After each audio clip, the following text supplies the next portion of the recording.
All right. So I met you through AfterBuzz and just mutual friends, and I mean this in the best way, and I hope you consider this a compliment, but you always had that kind of like Hoda copy, Oprah, just really warm effect on me, where I just felt like you were someone I knew better than I knew already. Like I just felt like I knew you when I really didn't, and then I could just tell you things, and that something about you was a safe space.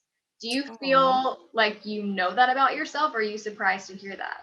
I know that now because a lot of people tell me that now. I don't know if it's because I'm the only child and I just love people and I'm a people person and I've always been that way, kind of to a fault because in college I had a really hard time. Another crazy story. College I had a really hard time. I went to an all women's college, not by choice. Sounds Uh no, my mom and my great grandmother who raised me, they were like, guess what? This school's giving you the most financial aid. So Oh, you're going to this school. So I went to the school. It was a really good school, but my freshman year, I had a hard time because I was too nice and so overly friendly. mhm. Girls started to bully me, and I've never went through that in middle school and high school where you would think that would happen, but it happened in all women's college. So that was weird. Yeah. Yeah. So the first time I got like the hint of like me kind of being a little warm and a little overly friendly was in college. And one thing it did after I got bullied that kind of hindered me a little bit because I was like, damn, maybe I'm too nice. I don't want to be overly nice. I like people, but I don't want to get bullied again. But then Walk something out the door. happened. Yeah. Oh, yeah. Yeah, where I was just like, you know what? F it. So I was like, I'm not going to let that situation deter me from being who I really am. And that's just who I am. So I'm starting to hear it a lot now, which is awesome. And I'm like, I just love people and I want to love on people and make people's time as easy as possible because I didn't have an easy time. That's even more, I guess, remarkable to think that I think most people that say they're an only child, I think a lot of times they go the opposite direction where I don't know, for some reason, I've always heard that people say they're not as warm and fuzzy and they're used to kind of always Yeah. having things just for them.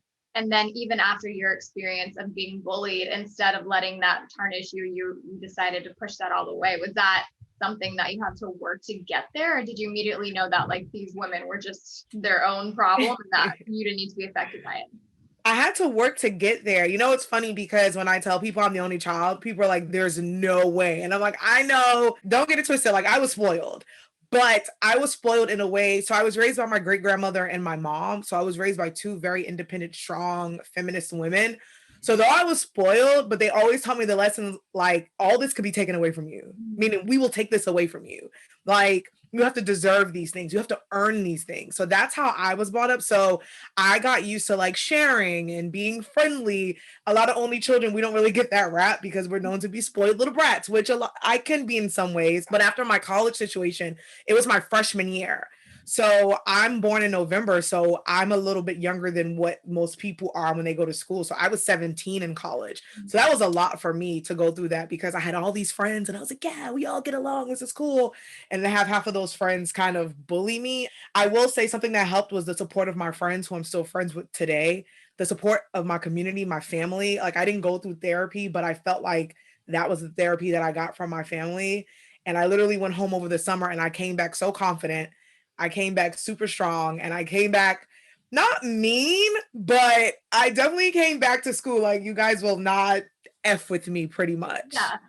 Well, I Yeah. definitely think that's kind of the misconception when a woman wants to show power and assertiveness, she can be labeled a bitch. And I think we're finally having these conversations to get away from that stereotype because you know what you want. You can say things in a way that still empower you without putting other people down. And I think you do that. And I think the women we look up to do things like that. And we want to have our own voices. So, yeah, I would never think that you asserting I guess, dominance or power would make you less nice at all, but just a confident woman who deserves to have all the things she has because you did work your ass off. And that leads me into your career. And you've got quite the impressive list of things that you've done in your life. And I almost wonder if going through a little of that bullying perhaps kind of teed you up for the industry. And I don't know if you experience that in LA life. I'm still just dipping my toes. So I really haven't Yeah. seen, what people warn you about and what it could be like. But how'd you get your start and what did you kind of have to go through? Yeah, it definitely got me ready for the entertainment business. I know for me, I know I always wanted to work in entertainment and I knew I was going to be in front of the camera. I knew I was going to be a host. There was no way. As an only child, I watched so much TV. And I grew up in the 90s/2000s. So it was like my TV, my computer, I was on AIM. Like I was that kid.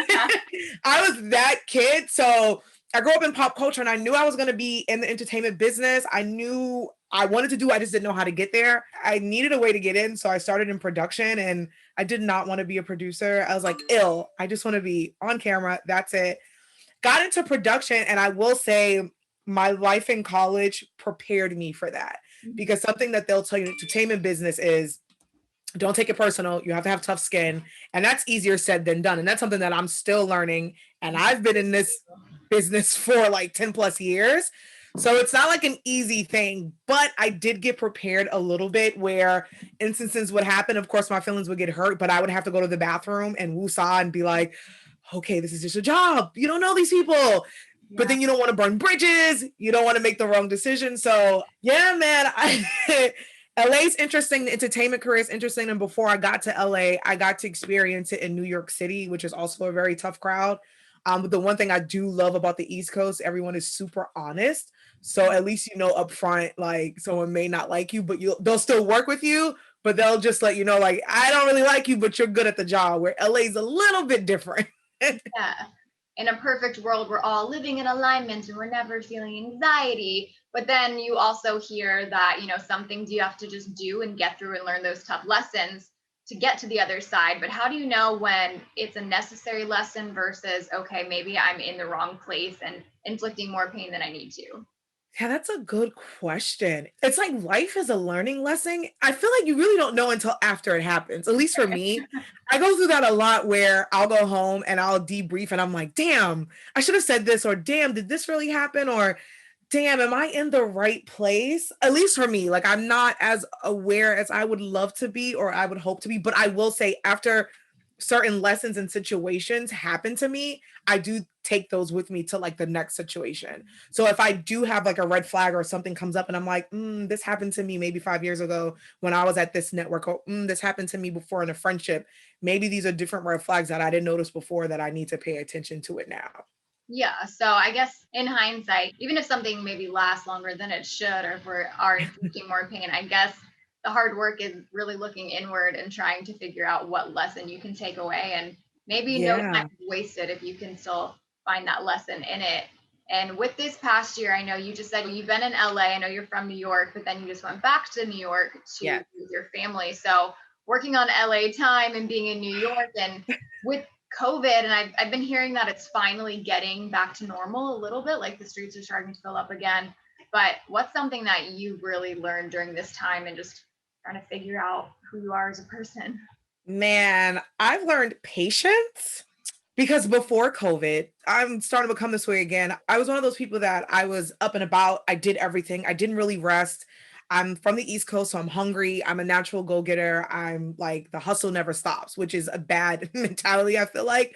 But that's who I was. And because of COVID, for the first time, I was forced to sit down and really like take a breather and get to know myself because I haven't gotten to know myself in a really long time, and to dig deep inside and figure out like what's bothering me, what's wrong, how do I feel.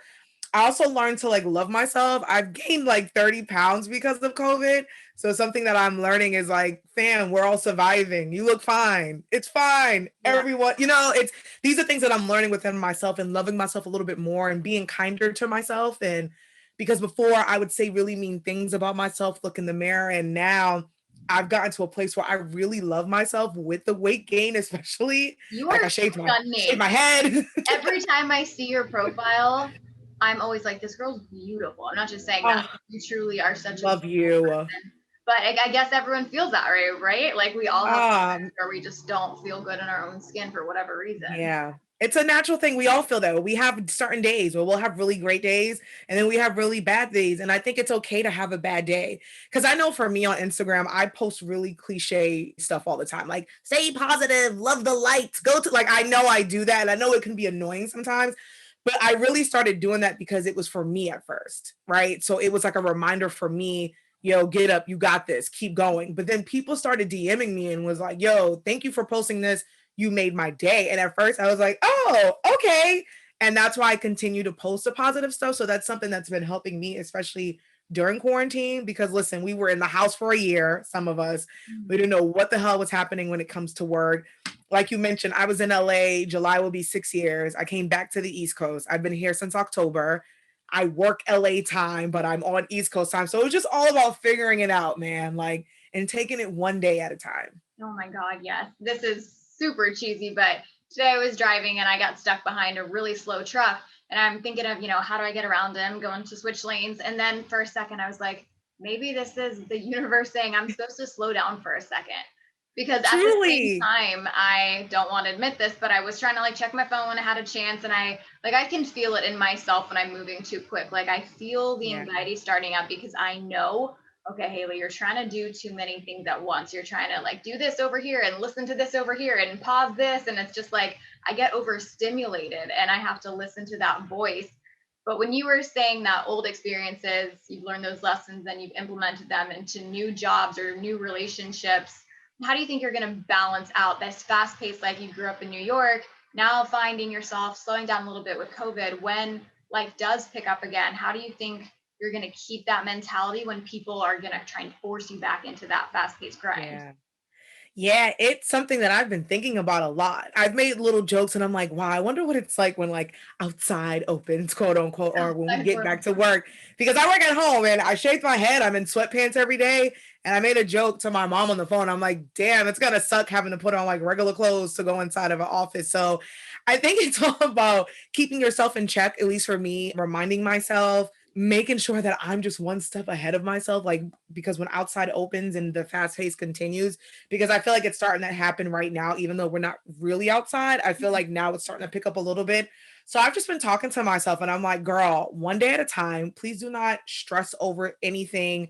Try not to let these jobs stress you out because they're not important. Because God forbid, if I was to drop dead today, they would replace me and they wouldn't even send flowers to my family. So that's something that I've been reminding myself, like, you are more important, you and I, our healthcare is more important, our self being is more important than any of this other shit that's going on in this world. So I try to definitely check myself. And when I feel like my anxiety is kicking in, I definitely am like, girl, breathe. We don't want to go through the same thing we went through 2019. Like 2020, it was a lot of shit happening, but you got the chance to actually sit and be with self. So it's just all about reminding myself. Yeah, I've said this before, but the one thing we were born knowing how to do, I needed to tattoo it on my hand to remind myself to breathe deeply, because when I am in those states, I catch myself just not physically breathing. And I'm like, what can I do? Like, I'm not breathing right now. How long have I been holding my breath? And it sucks because I do feel like, especially entertainment, we were taught to go, go, go. The grind doesn't stop. But then at what point, like you said, do those things completely take over your life? And I've been telling myself this too, because these last couple of weeks, especially, I feel like I've really been struggling to like put on that happy face. And I don't feel like I'm in alignment, and I know I'll get there, but it's just that middle waiting period, trying to change your situation. And you're just doing what you can. And sometimes you just have to wait until the right opportunity comes. And I told myself, like, if shit hit the fan, like there's more outside of the world than just these walls. So like at work or whatever it is, I'm like, there's a whole world beyond this building, So it's like, how can I define my worth based on this little area in the world? You know what I mean? There's just like, it's scary, and as like not realistic as it sounds, like you can move, you can completely meet new people, you can change things if you truly are miserable. So I think just remembering that everything is temporary, even in these moments where we can feel so low. It's just like, this isn't it. We tell ourselves this is it, but it's not. It's not. Everything is super temporary. Something I learned, God or whoever you believe in the universe, or whoever is up there that you speak to, a higher power, they have their own plan and it's not our plan. I know we have our own plan, but sometimes God / the universe or a higher being is like, no, actually, that's not how I want things to go. So that's another thing that I had to check too, where it was like, okay, God, I hear you. Just give me a text, a clue. Send me anything. I'll take anything. I'll take a bird shitting on my head. Just give me something. So No, It's I something I hear had to you. learn. I Yeah, tweeted like, that. I was like, I get why Drake made a song called God's Plan, because that is the ultimate test of faith. When, like, it's so yeah, easy to be like, trust the universe, trust God when everything's going great, but it's in the moments of darkness that is real trust, when you don't see it yes, but you believe it's coming. And I'll be honest, that is a repeated lesson I have to say every single day to myself, because it's like, same girl. you know it deep within, but life hits you and you get distracted and you get frustrated, and it's just these constant, like, just finding things that work for you. And for me, it's like getting high and meditating apparently has Okay, helped me. same. So Mine's is drinking a bottle of wine yeah, it's like, and smoking. and just like not even being harsh on yourself. Of like, I even got to a point where I'm like, I never really used to smoke, like, is this not great that I'm smoking all the time now? And I'm like, no, No, like, as you long as do what it's not makes you affecting, happy. yeah, as You long do as what it's makes not you like feel affecting good. me getting up in the morning and slowing me down, like, you got to do things that Yeah. are for you sometimes, as long as, there's a balance of everything. But you actually brought up community before, and just the importance of good friends and people. And that's one thing that I am so grateful that has not at all been true of what people say the stereotype of LA is, because I have incredible friends here, you Yes. included, and talk about how important it is to have a good foundation of people around you. Yeah, man, community is super important. And that's the thing. Before I got to LA, I used to visit LA a lot, but I didn't live there. So I knew there was a big difference. And people would say, oh, it's going to take you 5 or 6 years to like it. You got to find your people. You have to find your people.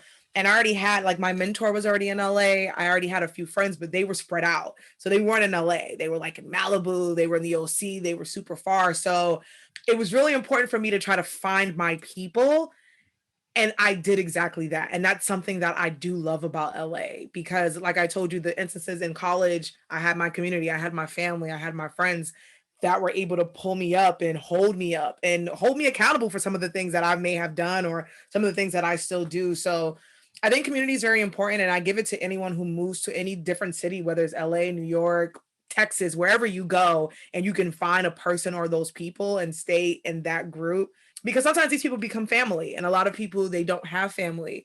A lot of people move out of state away from their family. A lot of people don't even talk to their families anymore, and especially during COVID, where a lot of people had to stay at home and they couldn't fly to see their family. And I think having that community was super important. So that has helped me. It's been a great balance. My friends, you included, like, you guys are like family to me. And I love having a different set of family and friends to be like, that can check me sometimes on my shit.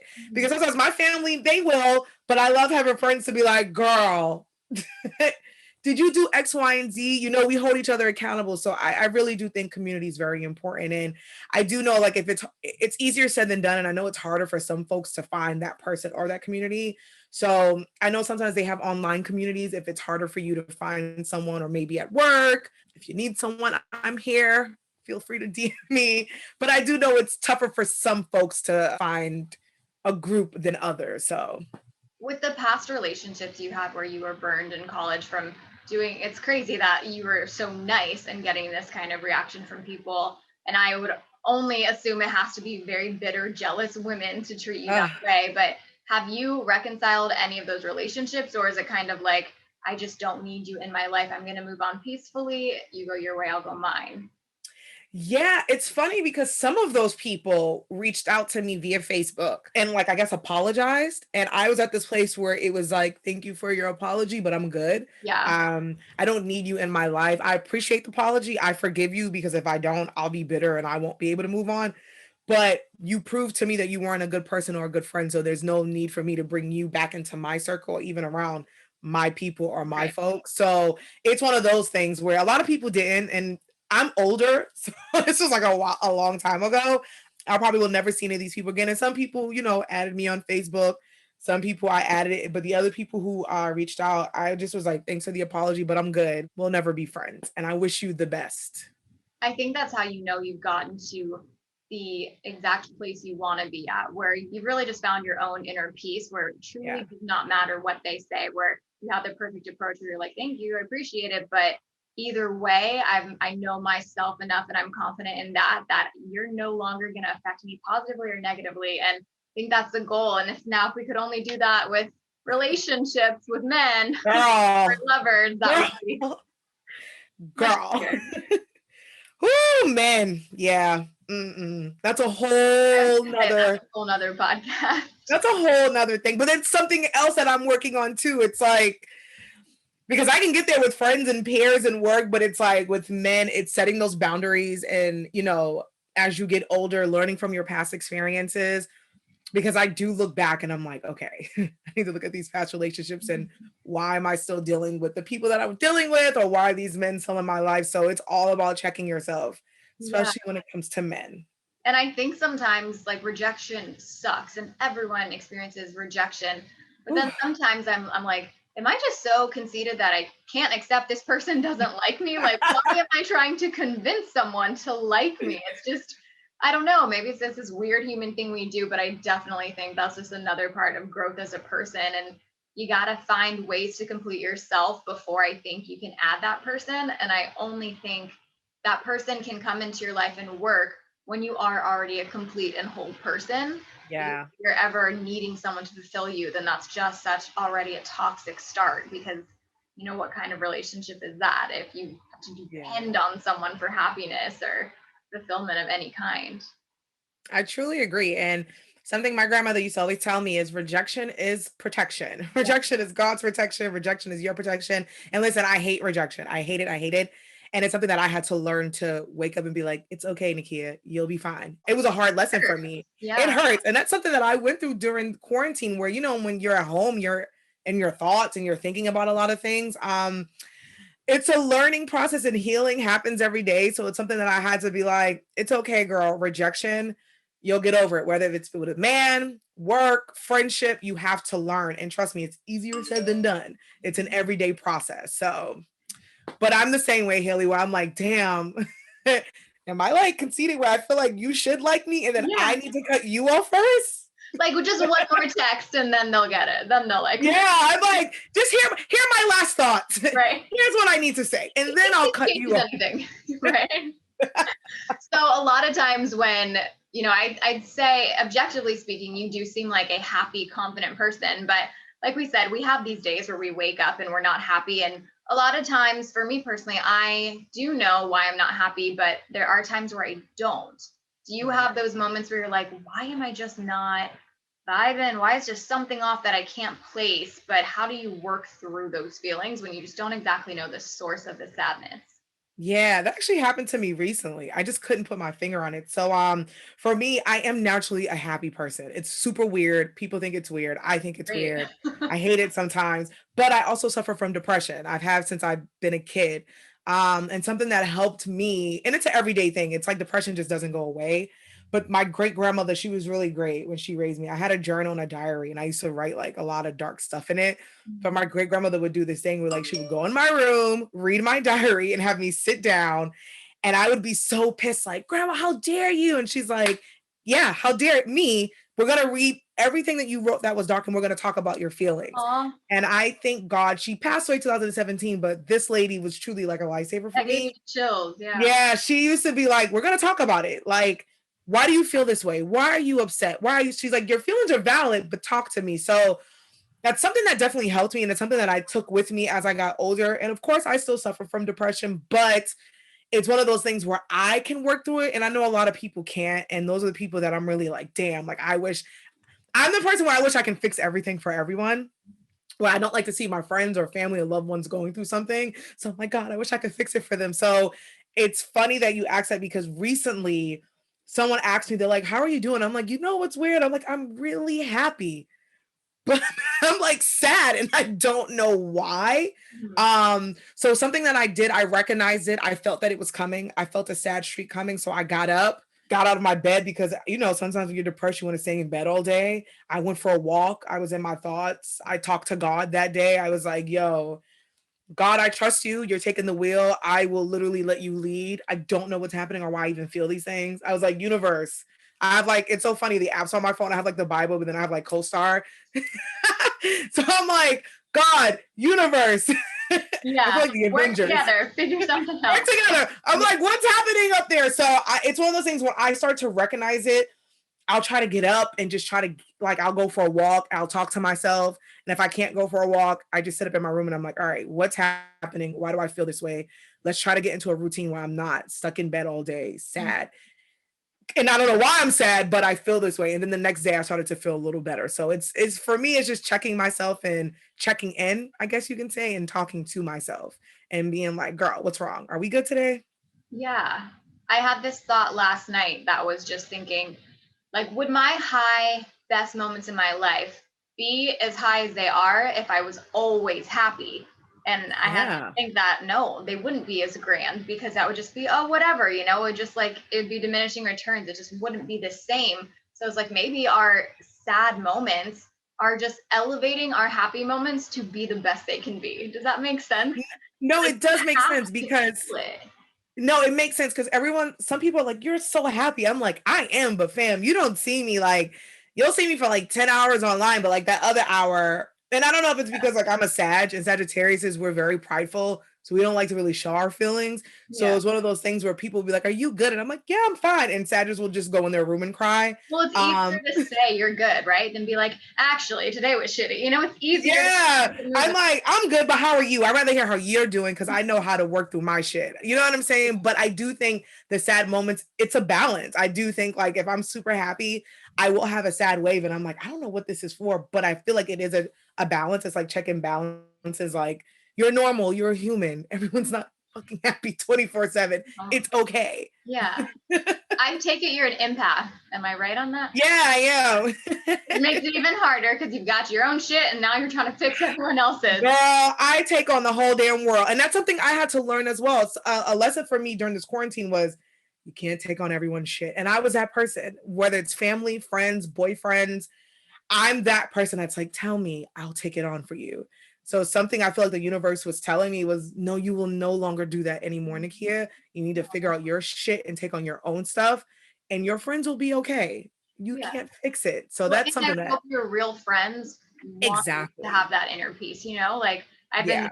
learning a lot about that, about healthy boundaries and even not immediately texting people back has was a huge source of anxiety for me. And I would give other people the respect that I don't need an immediate response. So I need to put those boundaries out for myself too. Yes. And one thing I love about you is you really strike me as someone that you have your own light. So even if you can't get it from outside sources or validation, it's always within you. And I feel like that is why you don't come off fake when you're happy. Like when you post these quotes and inspiring things, sometimes when I see it on Instagram, to other people, it truly can get like a little cheesy and annoying. And maybe Yeah. because I don't know them personally, but because I know you personally, I know it's not bullshit. You know what I mean? Like I I know appreciate that. this way. I But appreciate that because it's really genuine. It's really not for me for people to DM me. It's not because I don't give a shit about any of that. It's like the not people DMing me, but I don't care about numbers and yeah, being an influencer because that's not who I am. It really is genuine, and I really want to just check in on everybody. And if I can't text everyone individually, for me, an easy way is literally putting it on my stories and being like, how's everyone doing today? Do you need this? Because this is what helped me this morning. So I definitely try to be the light. And I don't know where it comes from. I hate it sometimes. I do hate it. I hate it sometimes because I used to get like, you're so nice. You're so cool. I'm like, I am. And I hate being so fucking positive all the time. Sorry, I've been cursing a storm. no, I love it. I hate it sometimes because I don't know where it comes from, but it's Is it truly a maybe? natural thing. I'm gonna pull a Maybelline, but maybe you're born with it. Maybe you're born with You. it. Yes. And I almost feel like that story with your grandma, a part of that, like I don't know how old you were when she went through your diary. Do you When remember? she first went on my diary, I think I was like 12.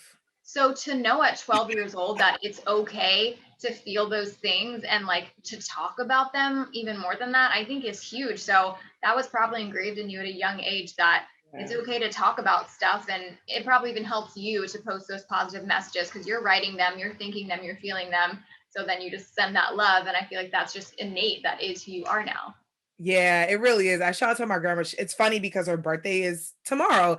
She's born on St. Patrick's Day. So I always say like she's like a Lucky. lucky charm for me. And she was tough, but she was just like the sweetest lady. And she really taught me a lot, and I don't know if it's because I was her great granddaughter and like she went through her kids, her grandkids, and then when she got me, she just taught me so many lessons. And the woman I am today, I really owe that to my great grandmother and my mom because they did such an amazing job and they wanted to make sure that I was just a different kid, I guess. They wanted to make sure I talked about my feelings. I loved everybody. I was open-minded. That's just how they raised me. So my Nana, she was dope.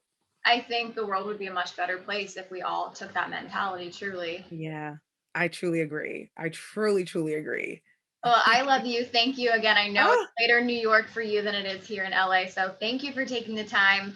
And I can't wait to see you girl, first of all, thank you so much for having me. This was amazing. I felt so good, like I was getting everything off of my chest. soon. Therapy. I love you so much. You are such a light, and I feel like that's why I gravitated towards you because you know when you're in LA and you meet people, especially in our industry and where we come from with the hosting gigs and you know it's a place filled with different hosts and people you it's hard to weed out people and know who people really are with you and like Steph it's just like a different light and that's why I think I gravitated towards you because I was like she's so sweet there's something about her and she's super genuine so I'm super grateful and thank you so much for inviting me on your podcast. I really appreciate that. And when you get back to LA, we have to do the full like you're back in LA. Let's get up. Yes. Let's the wine, the cards, all the hippie high conversations. Like that's our plan. Yes, as soon as I get back to LA, you will definitely know, and we're gonna do something. I'm calling Drew. It's gonna be a Yes. date, and Oh, we're definitely doing it. So I love you. I will hold you to that. I love you and hope you have a great night. Thank you. You too, babe. Bye.